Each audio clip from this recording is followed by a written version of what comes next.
Rappelez-vous vos 17 ans. Rappelez-vous la rivière de votre enfance. On connaît tous un endroit où on allait avec nos amis après les cours ou bien l'été. On y a tous connu nos premières baignades, nos premiers barbecues et nos premiers émois.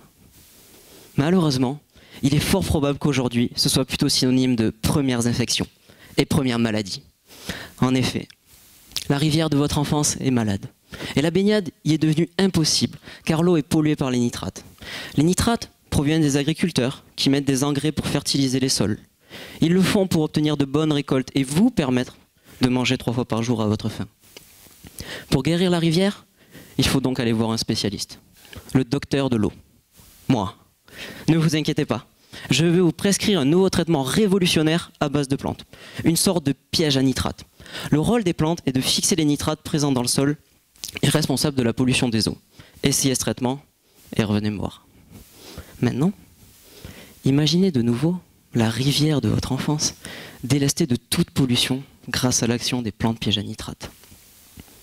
Cependant, vous vous rendez compte qu'en fait maintenant, le niveau d'eau est très bas, car les plantes ont bu toute l'eau.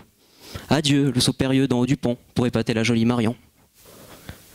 Et là, vous revenez me voir. Docteur, ce n'est pas du tout l'effet escompté.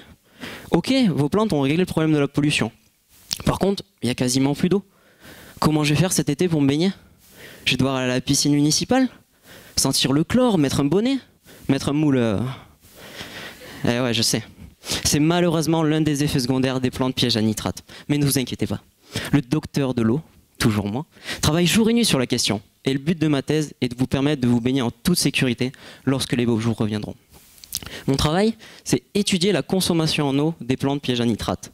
Mon travail, c'est comparer la quantité d'eau qui s'écoule vers la rivière lorsqu'on sème ce type de plantes dans des champs et lorsqu'on n'en met pas.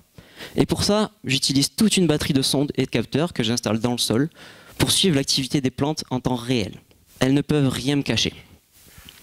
Aujourd'hui, l'utilisation de ce type de plantes est peu répandue en France. Cependant, la grande majorité des cours d'eau est polluée par les nitrates. Donc la généralisation de ce type de remède est à prévoir.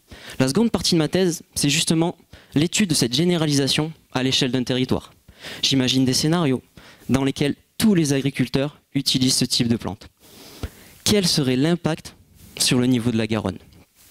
En gros, si vous avez compris le but de ma thèse, c'est que la rivière de votre enfance retrouve la santé.